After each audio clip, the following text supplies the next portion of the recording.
Hello भाइयों, कैसे हो आप। राम राम, नमस्कार, सत श्री अकाल। और भाइयों, क्या हाल चाल।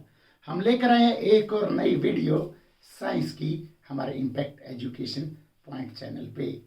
और हमने देखो यहाँ बायोलॉजी का चैप्टर नंबर 6 कर रहे थे लाइफ प्रोसेस में हमने किया था डिस्कस न्यूट्रिशन के बारे में और रेस्पिरेशन के बारे में। 2 वीडियोस इसकी हमारे चैनल की प्लेलिस्ट में पड़ी हैं, आप जाके देख सकते हो, डिटेल में करवाया गया है। आज हम करेंगे ट्रांसपोर्टेशन। ट्रांसपोर्टेशन से पहले मैं बताता हूँ न्यूट्रिशन होता क्या है।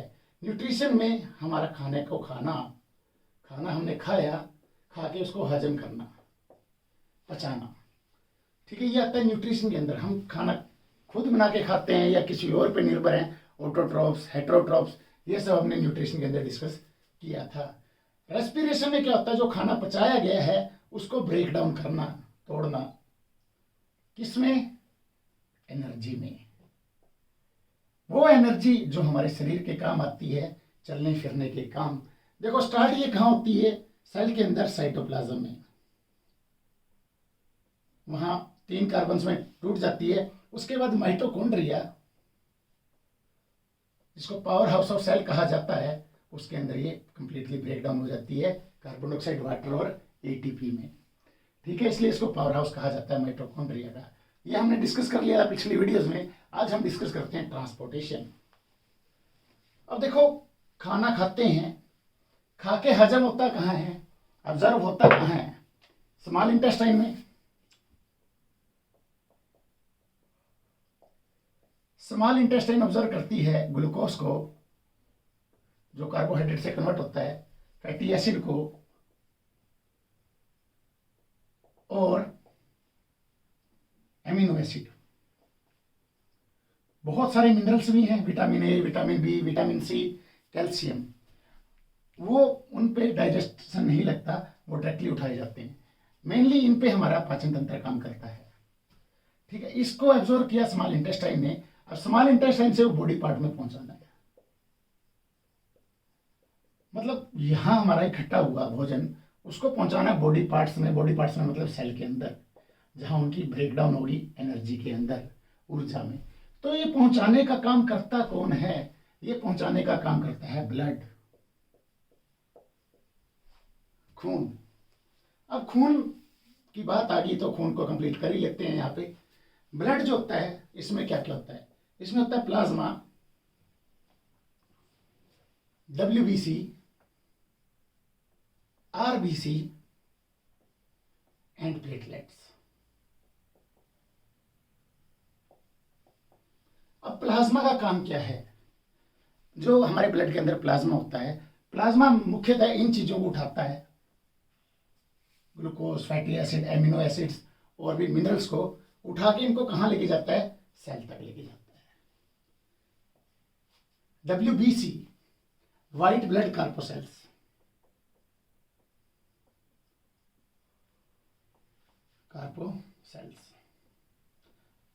RBC, red blood कार्पोसेल्स।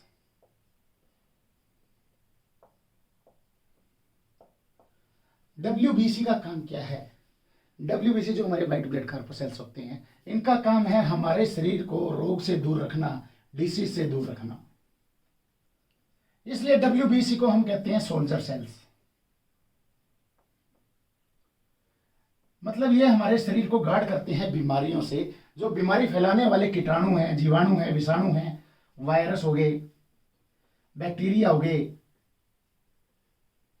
उनकी तबाही मचाते हैं कौन, WBC। उनको खत्म करते हैं, उनके साथ लड़ाई करते हैं, ठीक है, और हमारे शरीर को बीमारियों से बचाते हैं। अब रेड ब्लड कार्पोसेल का काम क्या है, रेड ब्लड कार्पोसेल ऑक्सीजन लेके जाता है। ऑक्सीजन रेड ब्लड कार्पोसेल में लेके जाता है हेमोग्लोबिन।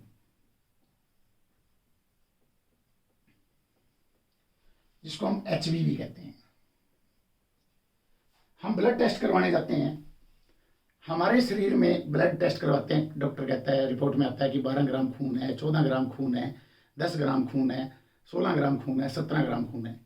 जो वो बताता है, जो 17 ग्राम यानी 17% हेमोग्लोबिन है, 17 ग्राम। या 15 ग्राम। हेल्दी पर्सन में होना चाहिए 12 के करीब, 12 ग्राम। ठीक है, ये हेमोग्लोबिन का काम क्या है, ये ऑक्सीजन को उठाता है फेफड़ों में से और लेके जाता है हमारे बॉडी पार्ट्स तक, कहाँ, माइटोकॉन्ड्रिया तक, सेल के अंदर, ताकि ऑक्सीजन का यूज कर सके ग्लूकोज को तोड़ने में, फैटी एसिड को तोड़ने में, एमिनो एसिड को तोड़ने में। ठीक है, उसके बाद जो रेड ब्लड सेल है वो बनते कहाँ हैं, वो बनते हैं बोन मैरो के अंदर, बोन मैरो के अंदर। और ये खत्म कहाँ होते हैं, ये प्लीहा में खत्म होते हैं। प्लीहा को कब्रिस्तान कहा जाता है रेड ब्लड सेल का, और बनते कहाँ है, इनका बर्थ होता है बोन मैरो के अंदर। फिर उसके बाद प्लेटलेट्स। अब प्लेटलेट्स क्या होते हैं, कई बार हमारे शरीर में कट लग जाता है, चोट लग जाती है। चोट लगने के बाद कुछ देर बाद क्या होता है, खून बहना बंद हो जाता है, वहां पर क्लोटिंग होनी शुरू हो जाती है, खून जमने लग जाता है। वो जमता किसके कारण है, वो जमता है प्लेटलेट्स के कारण। जो प्लेटलेट्स हैं, प्लेटलेट्स का मेन मकसद है ब्लड के फ्लो को रोकना, to stop the flow of blood. ये किसका कारण काम है, प्लेटलेट्स का। ठीक है, अब आपने सुना होगा एक बीमारी चल रही है, बहुत ज्यादा आती है, ये डेंगू। डेंगू में क्या कम होती है, हमारी प्लेटलेट्स कम होती हैं, प्लेटलेट्स बिल्कुल कम हो जाती हैं। ये जनरली एक हेल्दी पर्सन में 2.5 लाख से 4 लाख के करीब होती हैं, 3.5 लाख भी लिखा हुआ है। ठीक है, 3.5 लाख के करीब हेल्दी पर्सन के अंदर। जब प्लेटलेट्स कम होती हैं डेंगू के कारण, तो ये अगर 10,000 से नीचे चली जाती हैं, 10,000 से नीचे चली जाती हैं, तो होता क्या है, हमारे शरीर के छिद्रों से, जितने भी छेद हैं, वहां से खून बहना शुरू कर देता है। तभी डॉक्टर उसको क्या करते हैं, इमरजेंसी में एडमिट करते हैं और उस पर प्लाज्मा चढ़ाते हैं या फिर प्लेटलेट्स चढ़ाते हैं ब्लड बैंक से लेकर। इससे उनकी प्लेटलेट्स पूरी होनी शुरू हो जाती है। देखो, खून बहना शुरू हो गया, अगर वो डॉक्टर के ऑब्जर्वेशन में नहीं है तो बंद नहीं होगा, अगर प्लेटलेट्स 10,000 से कम चली गई। ठीक है, अब ये ब्लड, देखो कोई भी चीज अपने आप तो शरीर में चलती नहीं है, उसको चलाने के लिए कुछ ना कुछ तो चाहिए।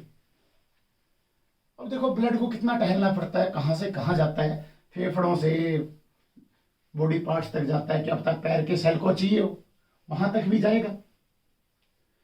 तो उस ब्लड को एक जगह से दूसरी जगह भेजने के लिए हमारे शरीर में एक पंप लगा है, उस पंप का नाम है हार्ट, दिल।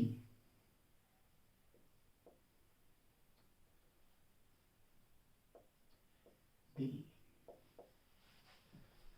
हार्ट क्या करता है, हार्ट एक पंपिंग सिस्टम है। जैसे हमारे घरों में हम टुल्लू मोटर लगा देते हैं, टुल्लू पंप यूज करते हैं पानी को ऊपर टंकी में चढ़ाने के लिए, या सबमर्सिबल यूज करते हैं, यही काम है हमारे दिल का। हमारा दिल क्या करता है, ब्लड को पंप करता है, पंप इन और पंप आउट करता है, 2 प्रोसेस से। अब देखो, दिल जो धड़कता है एक नॉर्मल इंसान का, वो 72 टाइम्स पर मिनट धड़कता है। कहते भाई बीपी हाई हो गया, ब्लड प्रेशर बहुत हाई हो गया, उसमें मतलब ये धड़कनें बहुत तेज हो जाती हैं। ब्लड प्रेशर लो हो गया तो धड़कनें कम हो जाती हैं।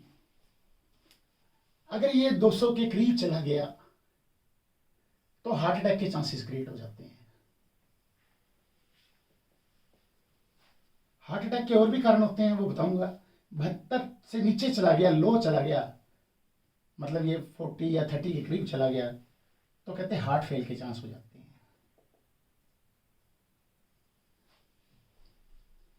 अगर 200 के करीब जाएगा, क्यों? देखो हार्ट ऐसा होता है कुछ, मैं इसको फ्लो चार्ट में ही बताऊंगा। 4 चैम्बर हार्ट है, ठीक है, डायग्राम बुक में दे रखा है बढ़िया वाला, उसमें समझ लेना। ये इसको कहते हैं लेफ्ट वाले हिस्से को, मतलब इधर देखो, इस साइड, ठीक है। तो ये हो गया लेफ्ट एट्रियम, ऊपर वाले हिस्से को कहा जाता है एट्रियम, ये राइट एट्रियम हो गया, ये हो गया लेफ्ट वेंट्रिकल, नीचे वाले हिस्से को कहा जाता है वेंट्रिकल, और ये हो गया राइट वेंट्रिकल।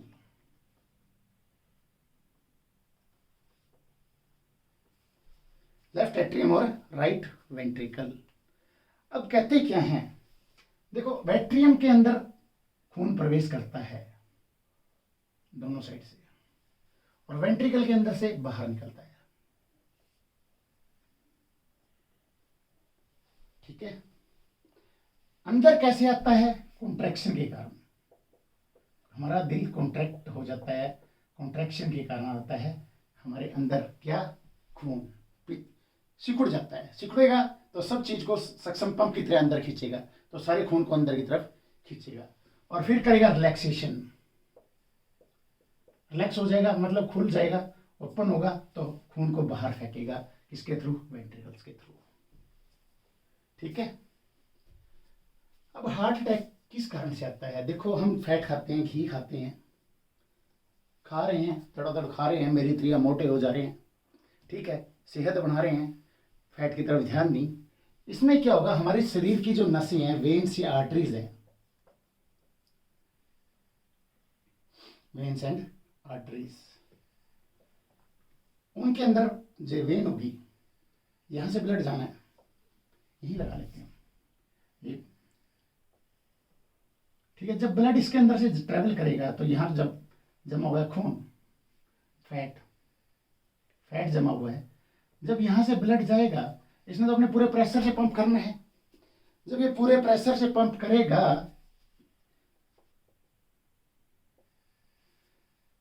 तो यहां उसको जगह कम मिली, जाना ज्यादा चाहिए था लेकिन जा कम रहा है क्योंकि फैट जमा हुआ है,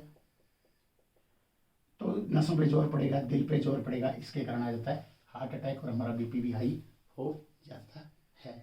हार्ट फेल लो बीपी होता है, इसमें भाई बचने की चांसेस ही नहीं है, चलता चलता आदमी गिर जाता है, भड़क देसी, सेकंडों में बंदा कि कहते ना भगवान को प्यार हो जाता है जब हार्ट फेल होता है, बिल्कुल लो बीपी होने के बाद। उसके बाद अब बात आई है आर्टरी और वेन्स की, तो हार्ट में उसके हिसाब से समझाऊंगा, पहले आर्टरी और वेन समझा देता हूं। आर्टरी एंड वेन दोनों का काम क्या है, आर्टरी का काम है खून को दिल से दूर लेके जाना, away from, take blood away from heart, दिल से दूर खून को लेके जाना। और वेन का काम क्या है, वेन्स टेक ब्लड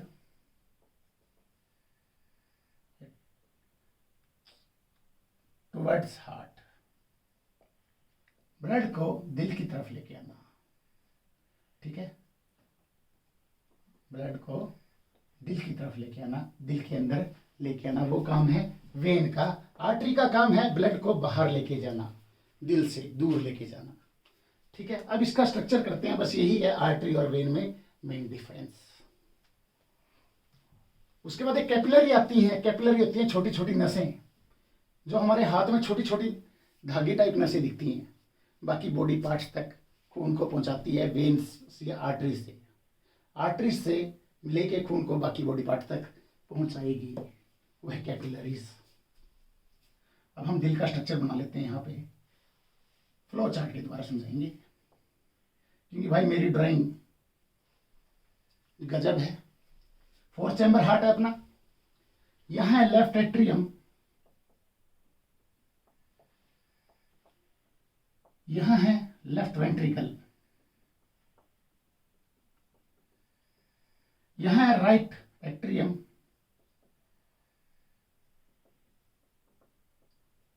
और यहां है राइट वेंट्रिकल। ठीक है, तो खून कहाँ से कहाँ आता है, देखो यहाँ हार्ट से जाएगा लंग्स में, यहाँ लंग्स है ऊपर,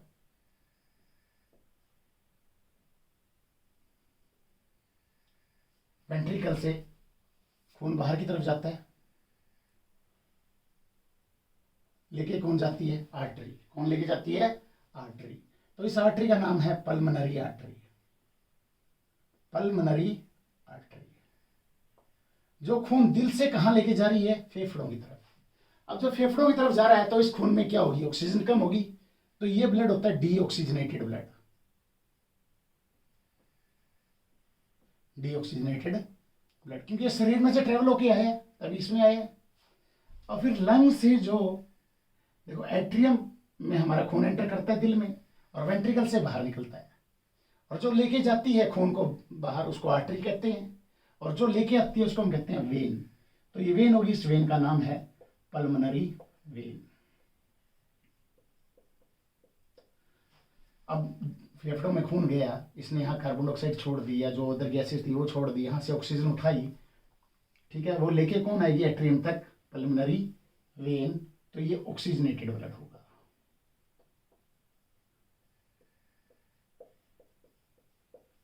उसके बाद लेफ्ट एट्रियम से खून जाएगा लेफ्ट वेंट्रिकल में, ऑक्सीजन से फुल रहेगी लेफ्ट हिस्से में, यहां से खून जाएगा बॉडी पार्ट्स तक,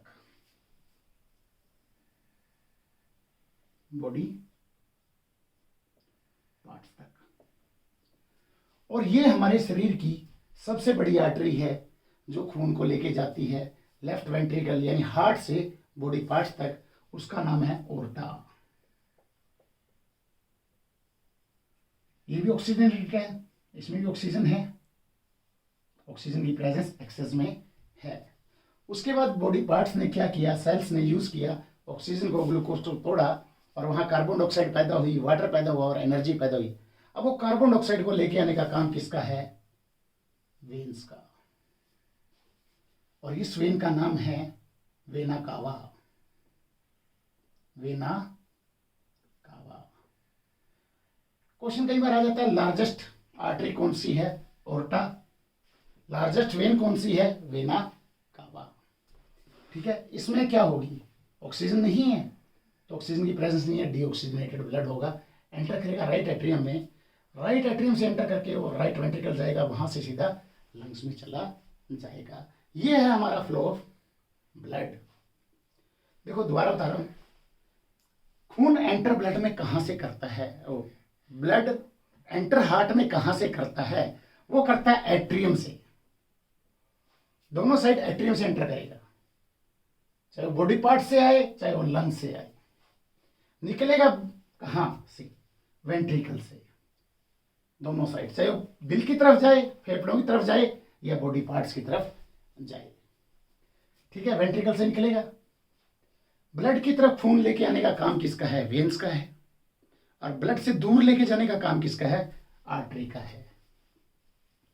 देखो अब यहां राइट वेंट्रिकल से डीऑक्सीजनेटेड ब्लड निकला, वो लंग्स की तरफ पल्मोनरी आर्टरी लेके गई, डीऑक्सीजनेटेड ब्लड है, इसमें कार्बन डाइऑक्साइड की मात्रा ज्यादा है। फिर यहाँ एल्वियोले ने यहाँ से कार्बन डाइऑक्साइड उठा ली और उसमें ऑक्सीजन डाल दी, तो उसको लेफ्ट एट्रियम की तरफ लेके कौन आएगी, पल्मोनरी वेन, पल्मोनरी वेन लेके आएगी, उसमें ऑक्सीजन बहुत ज्यादा होगी। फिर वो लेफ्ट एट्रियम से लेफ्ट वेंट्रिकल की तरफ जाएगा, लेफ्ट वेंट्रिकल उसको बाहर फेंक देगा बॉडी पार्ट्स की तरफ। अब खून के बाहर लेके जाने का काम है आर्टरी का, तो सबसे बड़ी आर्टरी का नाम क्या है, ओर्टा, जो हमारे दिल से बॉडी पार्ट्स तक जुड़ी होती है, पूरे बॉडी को कवर कर लेती है ऊपर से नीचे तक, ओर्टा। और फिर बॉडी पार्ट से जो ब्लड लेके आती है एट्रियम की तरफ, राइट एट्रियम की तरफ, उस बॉडी पार्ट का, उस वेन का नाम है वेना कावा, वेना कावा। ये लार्जेस्ट या लॉन्गेस्ट वेन है, ये लॉन्गेस्ट आर्टरी है ओर्टा, और ये वेना कावा लॉन्गेस्ट वेन है। जितने भी इंजेक्शन लगते हैं, डॉक्टर कहता है ये तो भाई बैक पे लगेंगे या फिर वेन में लगेंगे, कभी सुना है कि आर्टरी में इंजेक्शन लगाओ, कभी नहीं लगता, क्योंकि आर्टरी में होता क्या है, ब्लड ने एकदम ब्लड को पंप किया, वहां स्पीड बहुत ज्यादा होती है खून की, अगर वहां हमारा इंजेक्शन लग गया तो हमारा खून का दौरा नहीं रुकता, खून का बहना नहीं रुकता। तो इसलिए जितने भी इंजेक्शन होते हैं वेनिकुलर होते हैं, सभी इंजेक्शन वेन्स में लगते हैं। IV सुना होगा ना, इंजेक्शन वेनिकुलर, सब वेन में लगेंगे। ओके, ये है हमारा हार्ट। उसके बाद ये ह्यूमन बीइंग में ट्रांसपोर्टेशन है। हमारे इंसान के अंदर किसी में 4 चैम्बर हार्ट है, अपने में तो इंसान में, और जानवरों में किसी में 3 चैम्बर है, किसी में 13 चैम्बर है। सबसे ज्यादा चैम्बर हार्ट होता है कॉकरोच में, 13 चैम्बर हार्ट। अब हम बात करते हैं एनिमल्स की होगी। अब ट्रांसपोर्टेशन, एक चीज और यहां रहेगी, मिस होगी, लिम्प। अब लिम्प क्या है? लिम्प हमारी वेन्स या हमारी जो ब्लड वेसल्स है उनसे निकलता है ये एक लिक्विड, बाहर की तरफ रिश्ता है। ठीक है, कलरलेस लिक्विड होता है, ये कलरलेस लिक्विड होता है। इसका मेन काम है जितने भी हमारे ग्लूकोज या और हैं उनको, एनर्जी को बॉडी टिश्यू तक पहुंचाना, बॉडी टिश्यू तक पहुंचाना, सेल तक पहुंचाना। ठीक है, लिम्प एक कलरलेस लिक्विड है। जहां ब्लड नहीं पहुंच पाता वहां लिम्प पहुंचता है।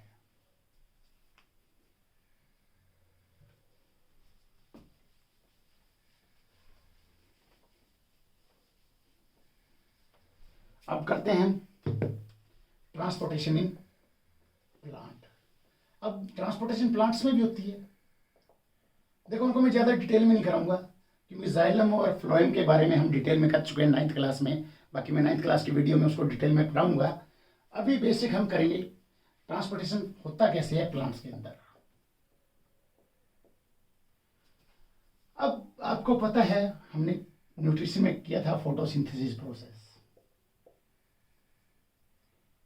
फोटोसिंथेसिस प्रोसेस, फोटोसिंथेसिस में क्या होता है? Carbon dioxide plus water plus sunlight क्या बनता है? ग्लूकोज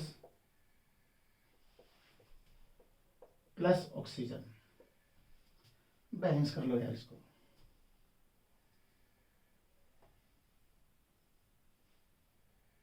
12 और 18 6 6। ठीक है, तो मतलब ग्लूकोज और 6 ऑक्सीजन के मॉलिक्यूल बनाता है फोटोसिंथेसिस प्रोसेस के द्वारा। ठीक है, कहाँ बनता है ये? लीव्स में, लीव्स के अंदर होता है फोटोसिंथेसिस प्रोसेस। ग्रीन लीव्स के अंदर होता है। ग्रीन लीव्स को किचन कहा जाता है प्लांट्स की।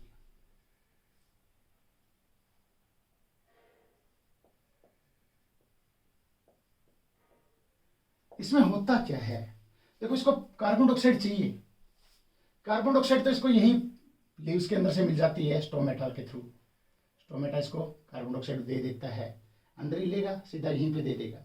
लेकिन जो वाटर चाहिए, वाटर, वाटर को हिंदी में हम कहते हैं जल। ट्रांसपोर्टेशन के लिए प्लांट्स में 2 प्रकार के टिश्यू हैं, जैसे जल, जैसे जाइलम। जाइलम लेके आता है पानी जड़ों से। देखो, धरती में, धरती से पानी उठाएगा, जड़ पानी को ऑब्जर्व करेगी और जाइलम टिश्यू उसको कहां तक लेके जाएगा? प्लांट्स तक, लीव्स तक। जाइलम किसको लेके जाता है? वाटर को और मिनरल्स को। मिनरल्स में नीचे हम यूरिया डालते हैं, फॉस्फेट डालते हैं, वो सब लेके जाइलम जाता है लीव्स तक। और फ्लोएम, हम खाना पका हुआ खाते हैं, पी से फ्लोएम, पी से पका हुआ भोजन। जो भी ये खाना बनाएगा ये ग्लूकोज बनाएगा। ग्लूकोज और भी पार्ट्स को चाहिए, टहनियों को भी चाहिए, जड़ों को भी चाहिए, शाखाओं को भी चाहिए। तो वहां तक पहुंचाएगा कौन? फ्लोएम पहुंचाता है, हर बॉडी पार्ट तक। क्या? ग्लूकोज को लेके जाने का काम किसका है? फ्लोएम का है। और ऑक्सीजन, ऑक्सीजन भी पैदा हुई। ऑक्सीजन सीधा पत्तों से स्टोमेटा के थ्रू बाहर निकल जाती है, स्टोमेटा के थ्रू बाहर निकल जाती है। ठीक है, ये चीज़ें थी। कार्बन डाइऑक्साइड स्टोमेटा के थ्रू अंदर आई, वाटर जाइलम लेके आया, और ग्लूकोज को बाकी बॉडी पार्ट्स तक पहुंचाया किसने? फ्लोएम ने। और ऑक्सीजन स्टोमेटा के थ्रू बाहर निकल जाती है। ठीक है, ऐसे ही ट्रांसपोर्टेशन होती है किसमें? प्लांट्स में। अब जल कैसे आता है? वाटर। वाटर हम सुबह खेत में गए होंगे या पार्क में गए होंगे, सुबह सुबह 5 या 6 बजे के करीब हम देखते हैं वहाँ क्या होता है, घास के ऊपर पानी होता है या पत्तों के ऊपर पानी होता है। वो पानी निकलता कहाँ से है? पत्तों के अंदर से निकलता है। उस प्रोसेस को हम कहते हैं ट्रांसपीरेशन। यहां से पानी निकल गया बाहर, तो यहां जगह खाली होगी, तो यहां एक प्रेशर क्रिएट होगा, तो नीचे से जड़ पानी सोखेंगी और वो पानी धीरे धीरे धीरे धीरे ऊपर पत्तों की तरफ बढ़ता जाएगा। वो सुबह क्यों दिखता है? क्योंकि सुबह मौसम थोड़ा ठंडा होता है, तो इसलिए वो जम जाता है। दोपहर को नहीं दिखता क्योंकि वहां गर्मी होती है और वो इवेपोरेट होके हवा में उड़ जाता है। इसलिए बारिश में भी मदद करते हैं हमारे प्लांट्स, क्योंकि प्लांट्स ट्रांसपीरेशन करते हैं। ट्रांसपीरेशन के कारण हवा में नमी पैदा होती है। नमी पैदा होने के बाद तो मौसम वहां का ठंडा होगा। जो भी वहां से बादल निकलेंगे, जब वहां मौसम ठंडा होगा तो क्या होगा? कंडेंसेशन होगी। कंडेंसेशन के बाद प्रेसिपिटेशन होगी। ये है हमारी कंप्लीट ट्रांसपोर्टेशन। इससे बाद नेक्स्ट वीडियो में करेंगे हम exertion. Okay, bye, see you, thank you.